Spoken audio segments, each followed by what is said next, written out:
Hi, everybody. Welcome back. Just going to click that thing, and here we are. Well, what an interesting week this has been. Up and down and sideways and round until I thought I was going to lose stuff. And so I want to very quickly say that everything that has been crisis, real crisis worthy scenario for my very dear friend and the family member. We feel that things are stabilizing. We feel that it is a cautious and and loving optimism. And so I want to thank you for sending the love and sending the energy and sharing your thoughts that it's safe, Milo. We're all in this together. It's very comforting always when your normal that feels safe to you suddenly might not be. And that uncertainty, that uncertain ground is very difficult. Good morning, Kelly. How lovely to see you. Um, when it's uncertain ground and it's scary and somebody that you care about is frightened, you need to, it's so important to prioritize togetherness and closeness and connection and love and that feeling that all of this works, so that we don't encourage, we don't attract, we don't deal with. Good morning, Freddie. We don't welcome anything toxic and upsetting, because energy is energy. So I want to thank you for allowing me to talk about that on Tuesday. I want to thank you for leaning in and sharing all your positivity on my behalf. It makes all the difference in the world. And then the second thing I want to say right after I say cheers and take a sip is that I have personally found the absolute best way to travel to Florida. What you do is you go on StreamYard with Eric Cups at Fox TV. You don't got to pack. You don't got to have somebody wand you at the airport. You don't got to wait in line to find out if your luggage is too heavy because you decided to bring an alligator with you.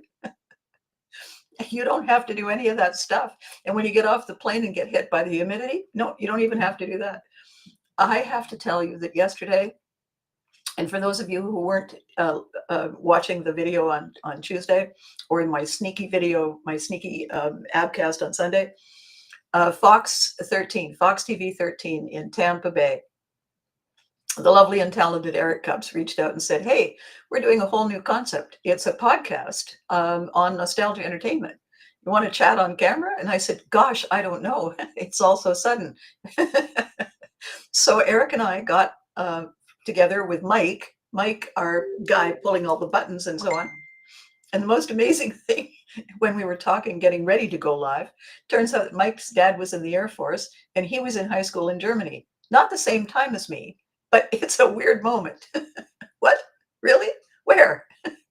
And then we had to remember why we were there. So Eric and I had a wonderful time.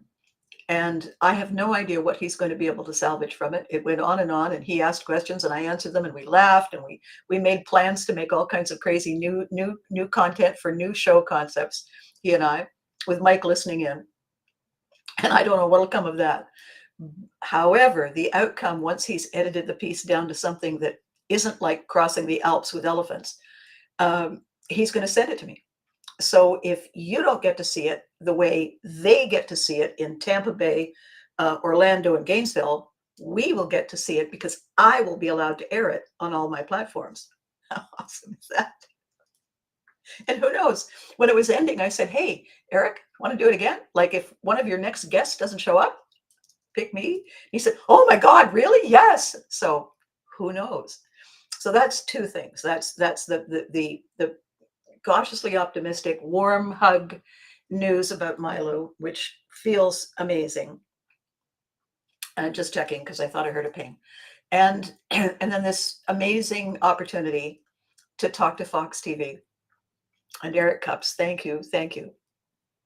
And now we're going to talk about the other half of my theme this week. This is technically back to school week. I know that some schools start mid last week for whatever reasons, but historically, technically, you come home from the cottage, you get rid of all of the sand and the stones and the whatnot in your clothes and do the laundry and realize you have no food and you still need school supplies for everybody, and you have to get your suit from the dry cleaner because you're back to work. And then there's that one last day, that last gasp of freedom, right? Labor Day. And this is the week. This is the week that we're back at it. And I felt that this week, the 2 videos that I'm doing are important because they are reminders of the way people behave and misbehave when the ancient instinct for territorial imperative, the ancient instinct rises out of the mists of time from the back of the brain at a time when, for instance, we're going back to school and we're going to have to reestablish our territories, reestablish our boundaries. If it's our first time, if it's a new school, which was always the case for me, I'm not even establishing boundaries. I'm trying to figure out where my locker is, where my classroom is, and when the school day is over, where my house is. All of that winds us up. All of that makes us a little unsteady. All of that can bring out parts of us that we may not necessarily be proud of. We can channel our mean girl, our mean guy self when we're jockeying for position, when we want to be included. When you think back to my ancient analogy, the cave, the tribe, if you're the popular member of the family, it's not likely that they're going to kick you out of the cave, away from safety, where the saber-toothed whatnots live. And so we all, our whole history of our lives, have tried to position ourselves closest to the safest space, the strongest person, the dominant energy, so that we will survive. And when that happens, hang on just a second. Sorry. When that happens, when we are exposed to people who are trying their best to sorry, this is crazy happening here. There we go. People are now coming and delivering packages now, of course. When we are exposed to people who are defending themselves, protecting their territory, expanding their reach, establishing their position with their flag, gaining ground, claiming ground, all of these are primitive behaviors. All of these are things we all naturally and unconsciously do all the time when we are in someplace new, when we see either some threat or potential opportunity. It's primitive. It's not even conscious until we make it conscious. So what I spoke about on Tuesday was do no harm. What if what you do causes harm? First, do no harm. There are 3 rules. That's the first one, right? The first one is do no harm. The second is play no games. Grown-ups don't play games. Childish people play games. The third rule is make them glad they came. Create friends. Create connection, engagement, transformation. This is what life is about. This is how we survive and thrive in the best of times and the worst of times. Today, my question is, what if what they did never was about us? What if what they did was the thing they were going to do, regardless? What if we just happened to walk in front of them? What if? if that's the case, why are we, I just lost the video. What did I do? Came back. Where are we? There we are. I clicked something and I went away. What if we just happen to be walking down the street? And if you were on Facebook, the image I used today is a picture of a pickup truck with a flatbed. And on the flatbed, there's a broken stove. It has to be broken or they're selling it and there's nothing wrong with it, but they've got this stove on a flatbed behind a pickup truck. And sorry, the pickup truck on a pickup truck, right? And there's a stove that has fallen out of the sky and landed on top of everything on the pickup, on the flatbed, being pulled by a pickup. And the caption is suddenly an oven. So if you were the guy driving along and you're hauling a truck behind you, either to get parts or to sell it or whatever, and you hear this thundering sound and there's this almighty crash and everything comes to a screaming halt, and you turn off the truck and you get out and you come and look, and there's an oven in the middle of the hood of your truck. The first thing you do is look up. If there's nothing there, then you start looking around, because there's no reason that an oven should be there. Part of your instinct is, who did this to me? It's ridiculous, because who has the ability to do that to anybody? It's like a skyhook with a claw, like those games. Boof. No, it happened. And you happened to be there when it happened. It wasn't a vendetta. It wasn't a campaign. You are the unlucky prize winner. And now you get to fix it. That's that scenario. That was never about you. It unhappily now involves you. And now you try to deal with it. You do your best to deal with it. That's not what I'm talking about. At times like this, back to school, back to work, new house, new neighborhood, new whatever, we are encroaching on someone else's territory. If we have just arrived, we are in someone else's playground, correct?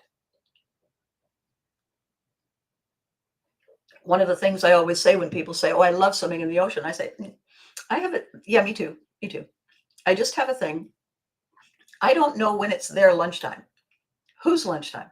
All the fish that could eat me. I don't know when it's their lunchtime, or if they're feeling snackish and I, sushi, come along. I feel more comfortable because I'm invading their territory, and they have every right to say, what are you doing? Oh, you look delicious. By the same token, let's say we all go to school. We all get on the bus. There are only so many seats. We want the best seats, what we think are the best seats. Are we going to push somebody out of a seat in order to do that? Or are we going to take our turn? That'll be our choice in the moment. When we get to school and we want to get a great seat in the class, are we going to do that same thing? Or are we going to wait and take our turn? If we see someone we know and we've been told that this person we know has got a new sweetie, are we going to be all excited to meet the sweetie? Are we going to be so happy for our friend? Are we going to try and steal the sweetie out from under our friend? Are we going to decide, don't know why that person's with that person. Let me adjust that. Let me take over and let me make it mine because I feel like it. That is about us, kind of. What it really is about their agenda, their hunger, their need, their drive, their purpose.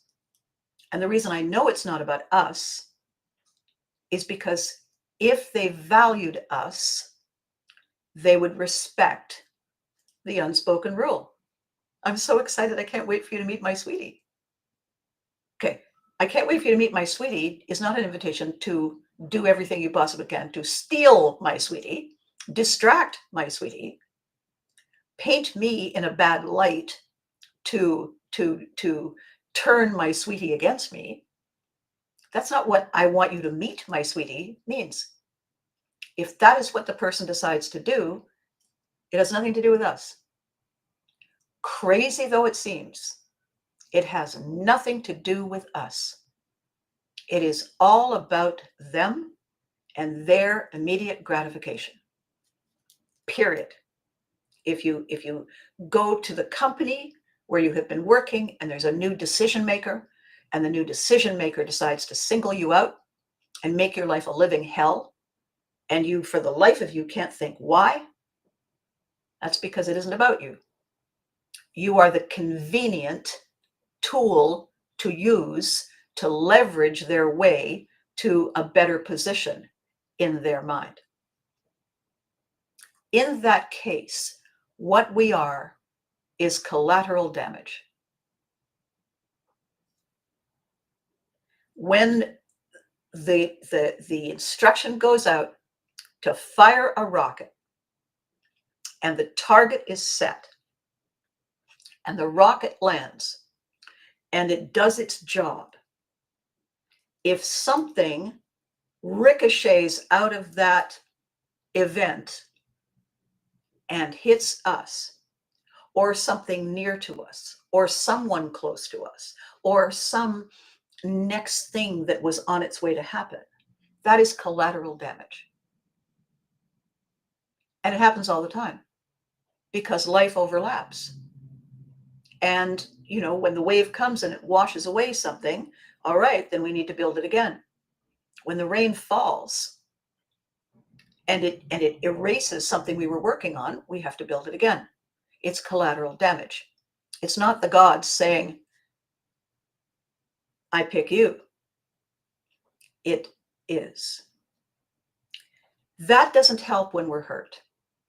That doesn't help when we feel betrayed. It doesn't help when we don't understand what provoked it. And here's the thing I want to talk about that is so very important. Everything like that is stuff. There's a famous saying I've always liked, 2 sentences. Don't sweat the small stuff. P.S. It's all small stuff. Everything in the layers of conversation that was part of my activities all of this month, all of last month, and the month before, and the month before that, everything came to a screaming halt when I learned how sick Milo was and how deeply that news, that situation was impacting the person so close to me. Everything else was stuff. And I'll deal with it later. And I have to tell you that there is something extraordinarily beautiful to be grateful for in times like this. Because what happens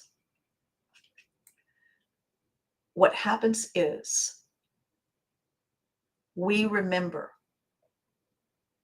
who we are and why we're here. We remember the point of the exercise. We remember that one of the things we had been planning to do was keep our eye on the ball. And we had somehow got distracted by the stuff and got caught up in the stuff. And so moments of serious consequence give us that little tap, reset us, remind us of our focus. So what I promised to do when I wrote the outline for the video today, I promised to tell you how that focus reset works. And I promised to use a couple of stories and a couple of simple win tools to help you. Because, it's crazy. We know these things happen. And I'm not necessarily talking about life and death. I'm talking about, hang on a second. Good. Okay. I'm talking about the realities of life, the real of life. And I don't mean video real, the real as opposed to the cheese doodles of life. We get sidetracked. We snack. We wander off and do things. And why not? Perfectly harmless, perfectly okay. Unless and until they hurt us. They stop us. They allow us to stay stuck. And then it's not okay. And then we have decisions to make. So I wanted to tell you how I make these decisions. I'm going to tell you a story, two stories. Excuse me, cheers. Oh, and I don't know if you've noticed, I look like I'm taller. I look like I'm taller, do I? The reason is when we were prepping yesterday, and and Mike was saying, can you elevate your seat? And I said, I put a cushion under, and I did. And he said, oh, that's perfect. And Eric said, oh, perfect. Okay, here's the thing. I've been sitting in this chair for 5 years. I bought it in the other place. It never occurred to me to put a cushion on. I've raised it to its height, and I thought, well, I guess that's all there is. I've lowered the screen, and I've lowered the, put a cushion on it, Abby. Technology are our friend. Boom. So here I am, taller. So what I want to say first of all in the story is this. Actually, just give me 1 second. That was a ping, and I want to make sure everything is okay. Hang on. Excellent. Okay. That was just our Milo conversation checking in. Good to know. So there was a story. There was a moment in Florida when I was telling Eric and Mike all the ways I'm connected to Florida all through my life. They were looking at me, and I said, I know, right? I'm a Florida girl, clearly, but I'm up here. So I attended Miami-Dade Junior College South Campus for about 15 minutes until they realized that the college was using what had been my 10th grade textbooks overseas. So therefore, they can't grade me. So therefore, thanks for stopping by. And I was sitting outside having a coffee during a break between classes, talking to some people who wanted to invite me to join their club. And they were extolling the virtues of membership in this sorority. And as I was getting this pitch at me, a couple of very handsome fellows walked by, and I overheard them talking. And they were having a wonderful time trashing a girl who was new to the school, laughing at how she looked, laughing at her clothes, laughing at the way she talked because she wasn't from the area. And I just returned from Europe. So I had spent the last 3 years in not only living in 2 different countries, but visiting a dozen. And it was the thrill of my life because I had visited all of Canada, but I'd been in the States, but I'd never been to Europe. So it was an amazing thing. And it was so exciting to meet all these people and hear all these accents and these voices and these languages and these customs and these cultures. These 2 guys walked by and I heard them talking. And then the girl who was pitching membership turned to me and she said, and that's so-and-so and so-and-so, and they belong to such and such fraternity. And if you're a member of our sorority, you'll get to meet them and probably date them. And I said, not at gunpoint. And they all went, collective gasp. And I said, I'm not going to go within 50 feet of people who think it's okay to talk about people like that. Do you think it's okay to talk about people like that behind their backs? And one of the other girls said, well, you'd understand if you'd seen her.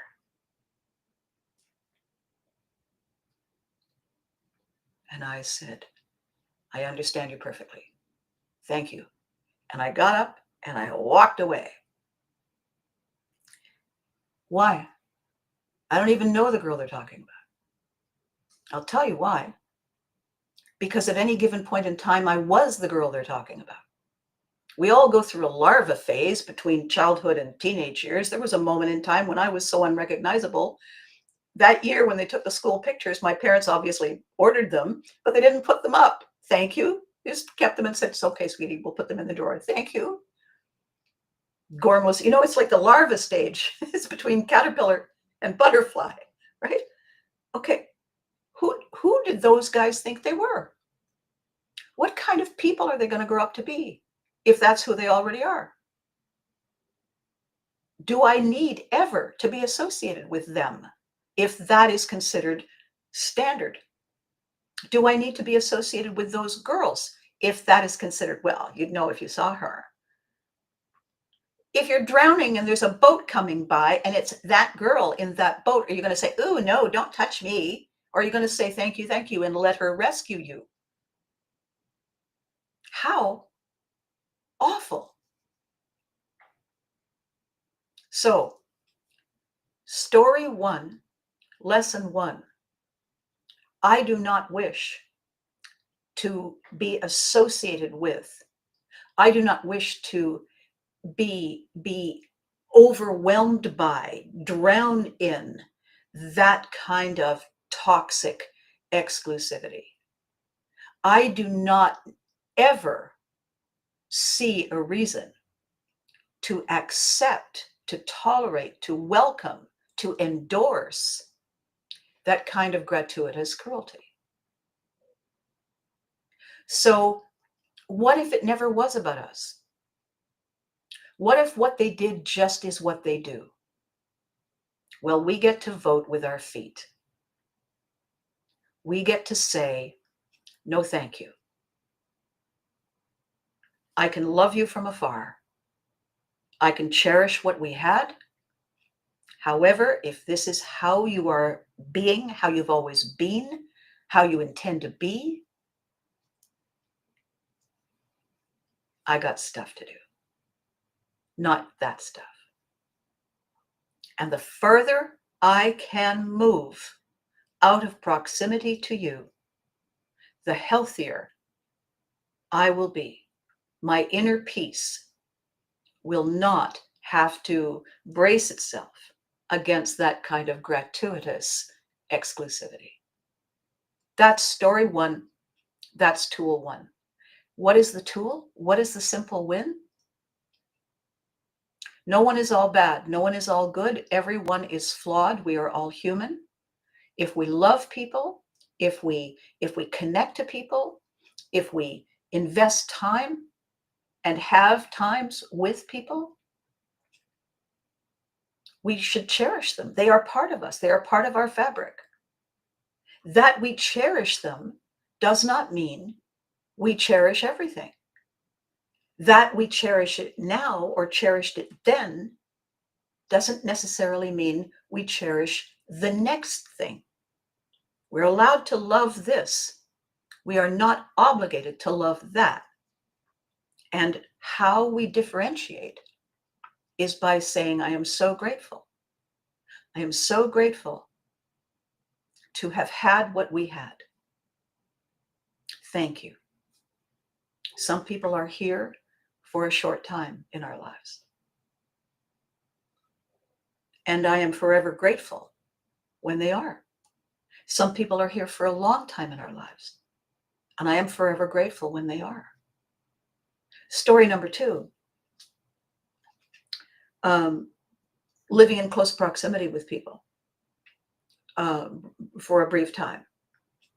And someone came to help fix something at my residence. And I said, I don't really have a lot to pay you. Don't worry about it. You're a friend of a friend, and I'm happy to do it. Excellent. Thank you very much. So a friend of a friend said, let me help you. I said, thank you. I can't pay you. They said, no problem. It's my friend. That's why I'm doing this. And half an hour later, not only said something incredibly insulting, but made a move.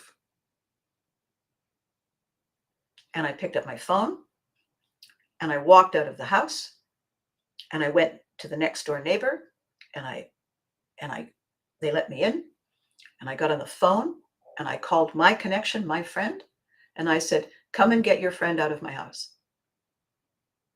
And I explained what happened. And the response was, oh, don't worry, he's just like that.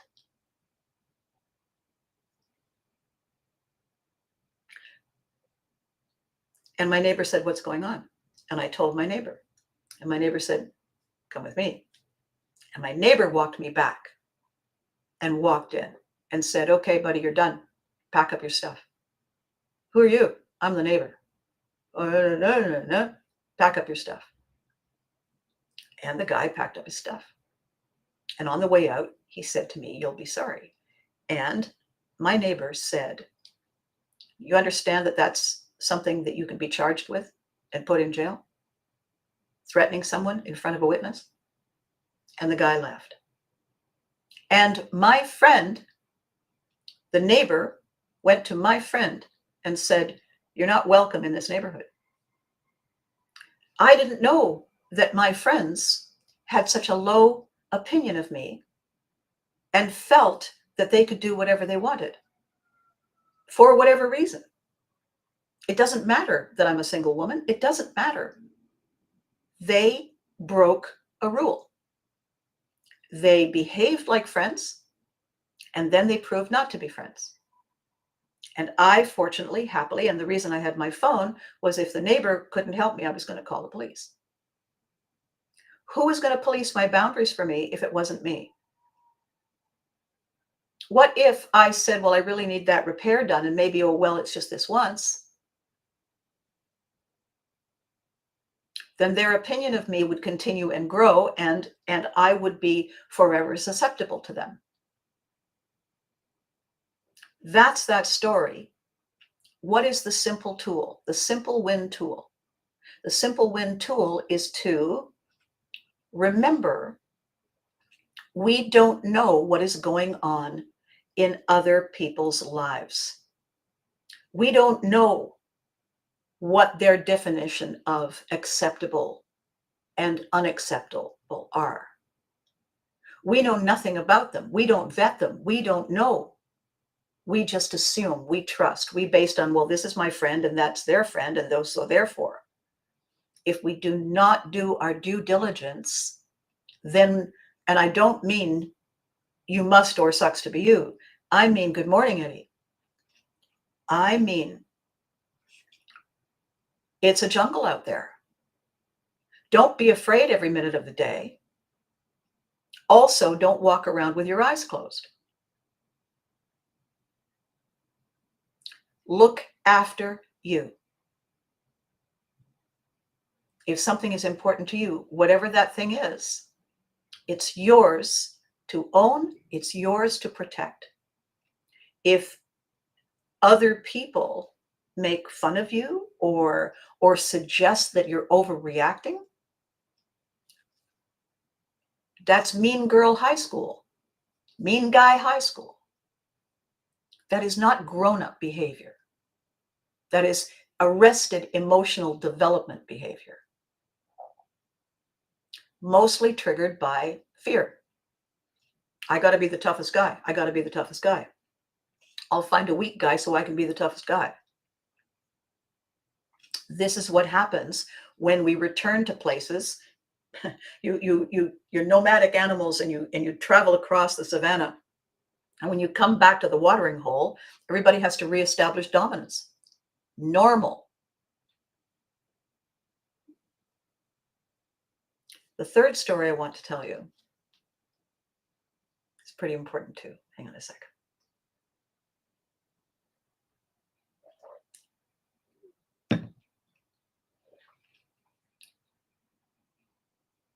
I think it's really important to be aware, recognize, and make space for people who gravitate to closeness, proximity, tribe, because they're alone, because they are not strong in some way, because they want to join, they want to be part of. We are tribal creatures. We aren't physically strong enough to survive on our own, so we have become a tribal species, a tribal culture. When new people wish to join the tribe, all they are is the most recent version of us. If we arrive and we are welcomed, if we arrive and we have to pay our dues and then we are welcomed, then the same rule applies. If we arrive and eventually we were welcomed, what on earth are we doing if we don't welcome the next ones? How are we better than them? We were just here yesterday. They've just come today. There's no difference except the time. Well, it's this. No. If the rule applies yes to you, it should apply yes to them. If it doesn't apply yes to you, you're not part of the tribe, so you're not even having the conversation. So the story was another group of friends in this other place where I was living. And a friend of mine from Ottawa was passing through, catching a plane, heading somewhere, and asked if, knowing that there was a spare room, they could stay overnight. I said, absolutely. Not my roommate, my roommate's family said, well, who is it? And I said, it's a really good friend of mine. I've known for a very long time. Well, but we need to know more than that. Why? Well, because you just, how do we know that they're okay? Why do you care? Well, because, we've barely met you. And I said, oh, so you have decided provisionally to accept me, and I'm still on probation? Is that what we're doing here? Because by that time, I had been living there for a couple of years. I had no idea there was a probationary period. When is it over? Do I take a test? Oh, for heaven's sake, no, Abby. Well, apparently, yes. Because now you want to second guess my decisions. And by the way, I'm not 5 years old. I have lived on this planet a while. You now feel that you have the right and you have the seniority in this conversation to approve or not approve of my selection of friends. Oh, for heaven's sake, you're making far too big a deal about it. And I said, I think the conversation's over. Well, just because you think it's over. And I said, no, the conversation's over. And thank you so much for stopping by. And they looked at my roommate because he's related to them. And he just went,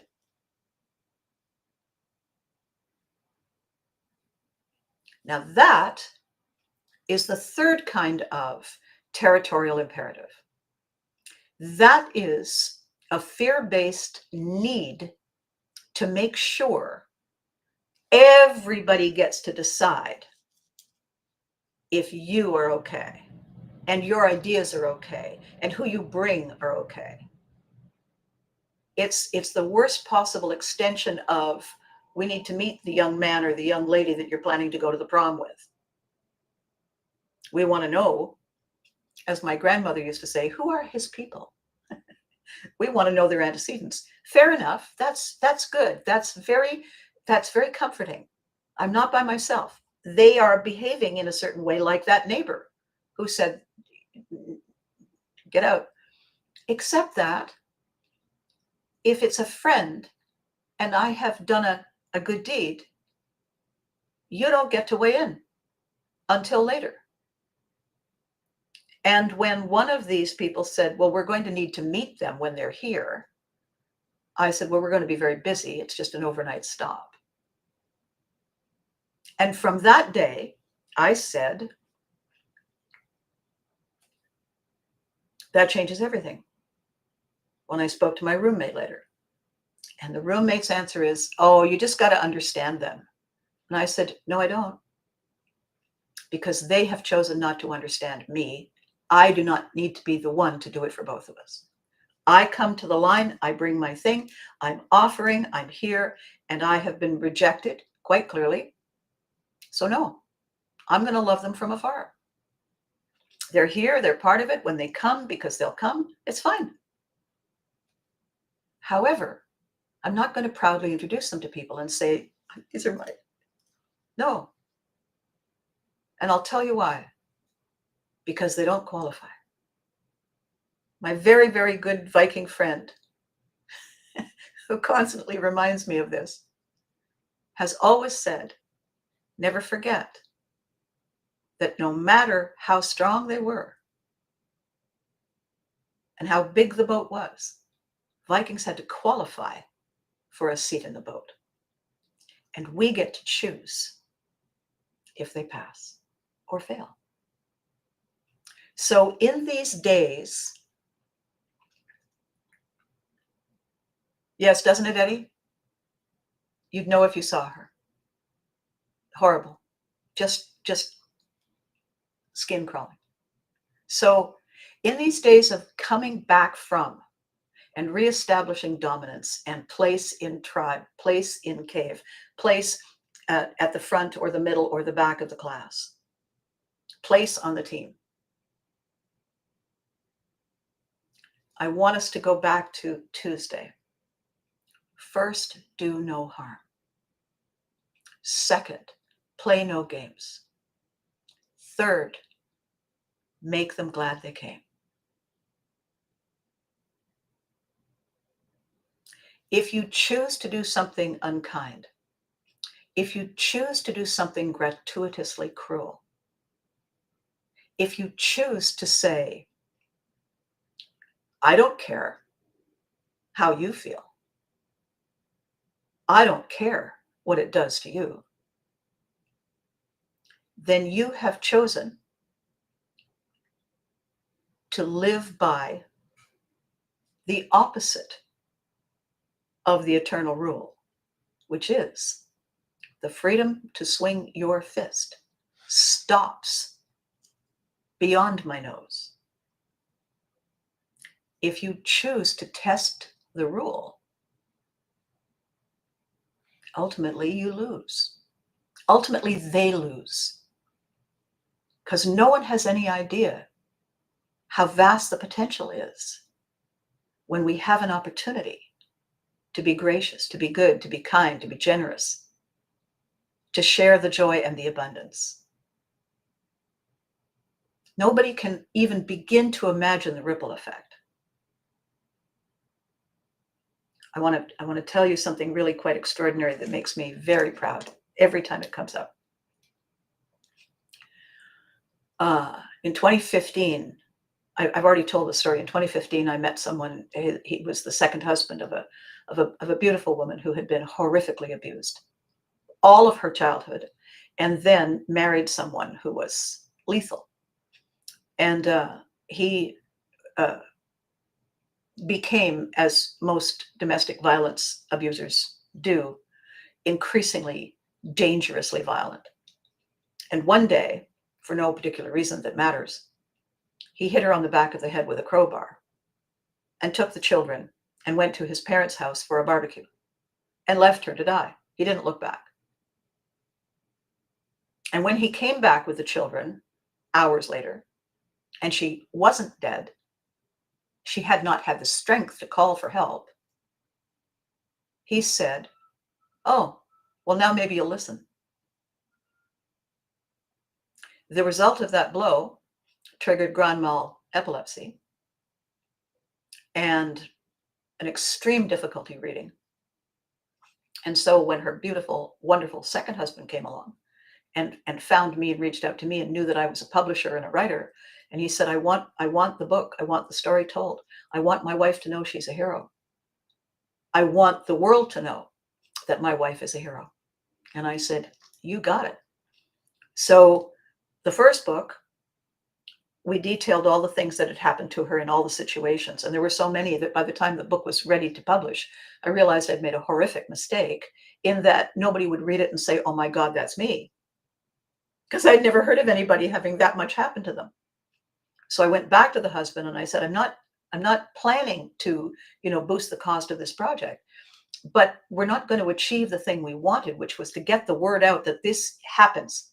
I said, I would like your permission to go and interview people who had been brutalized in the ways that she had. Not all 10 of them, but interview 10 people, each one suffering one of her things. And then I wanted to interview 10, I called them white knights, people who stepped in, not to defend, but to rescue, to enable rescue and reset and recovery. And he said, what a brilliant idea. So we did. He was the first white knight because. And one of the other white knights that I interviewed was a fellow, his name is Aaron Steed, and he and his brother own a moving company down in San Luis Obispo, California, called Meathead Movers. And they had, as brothers, they called themselves meatheads because they were in the wrestling program in college. And they had been exposed to domestic violence. And they wanted to do something about creating a solution.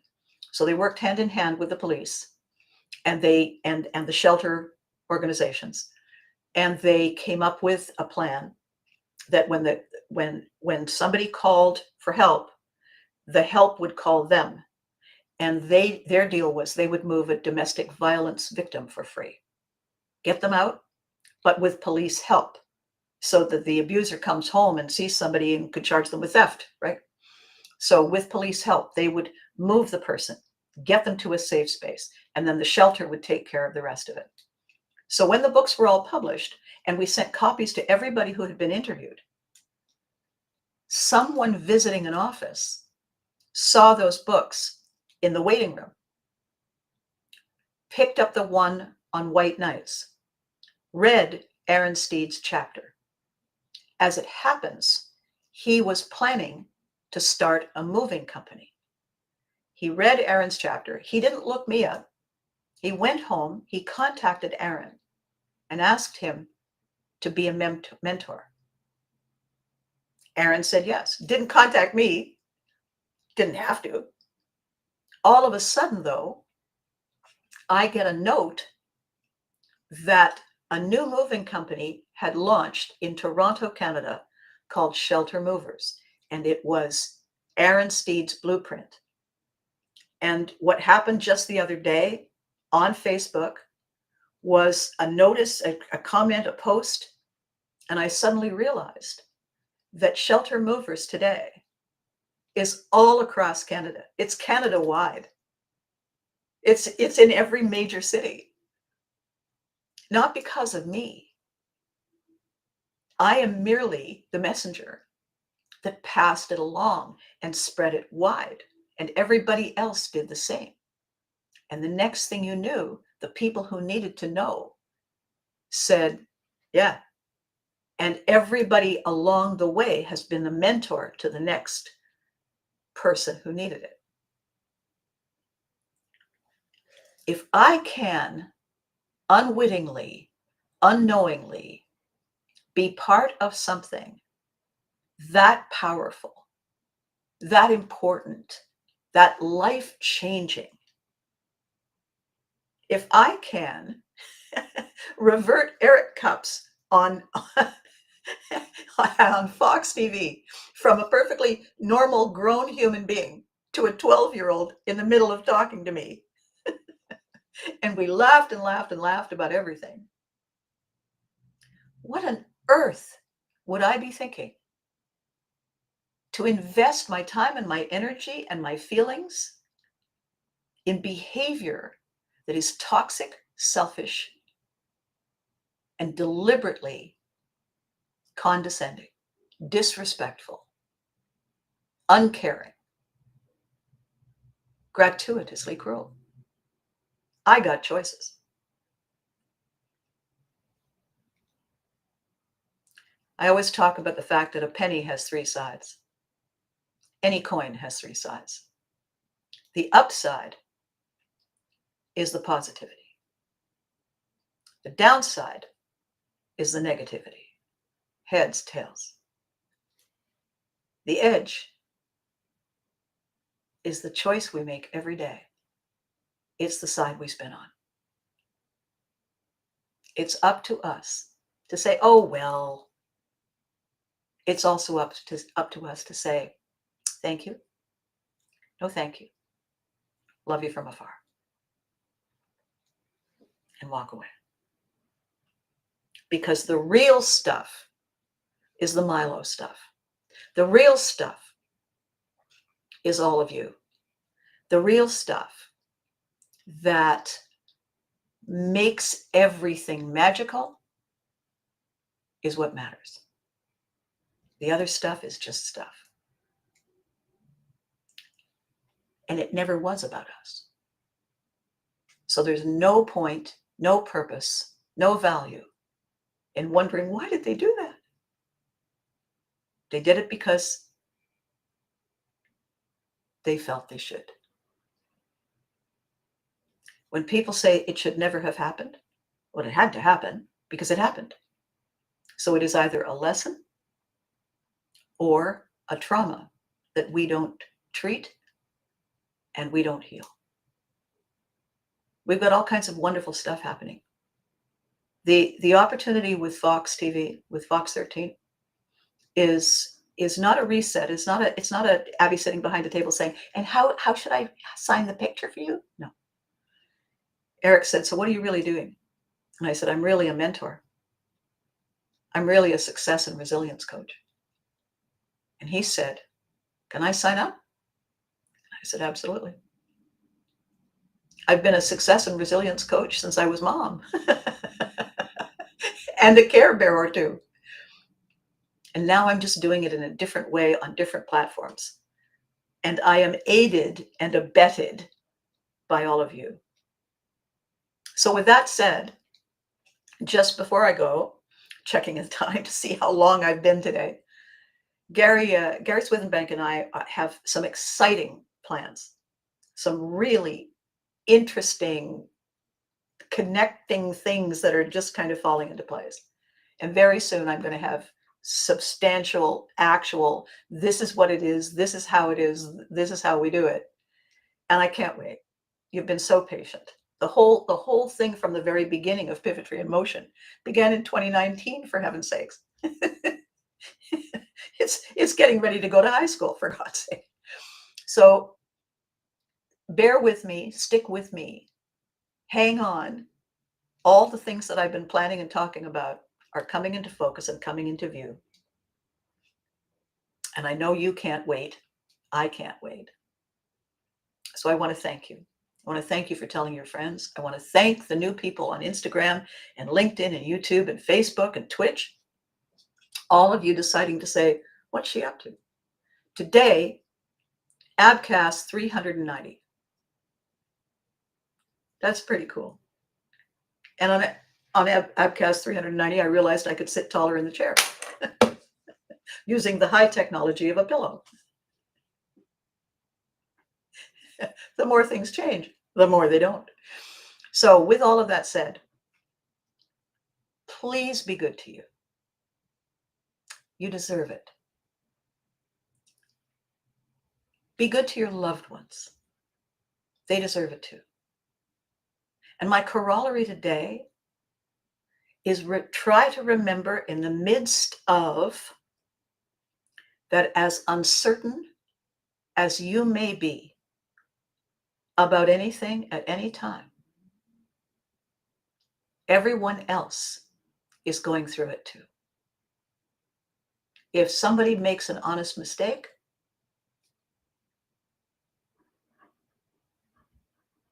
if somebody has a deliberate agenda, you have the power to say, I do not wish to continue. Thank you. Check, please. And move on. Will it be heartbreaking? Sometimes. In the heartbreak moment, in the reluctance, in the fond memories, remember, if they're doing it now and they're not sorry, and they weren't sorry when you didn't know, they will have done it to other people. They will have done it before to you. You had lovely moments. Cherish them. Thank them. Thank the gods. And let it go. And if you have trouble doing that, if it's really, really hurting you, remember Milo. Remember Milo. Would you rather invest your time and energy in cheese doodle, mean girl, high school level stuff? Or do you want to look around you at the Milos in your life and focus on giving them love? And if it's still difficult, let me know. And I'll walk it through you, for you, with you, to you. Okay? Thank you so much for watching. You know that this is not possible without you, right? You know that this is a team sport. There are no spectators. Okay. Bye for now.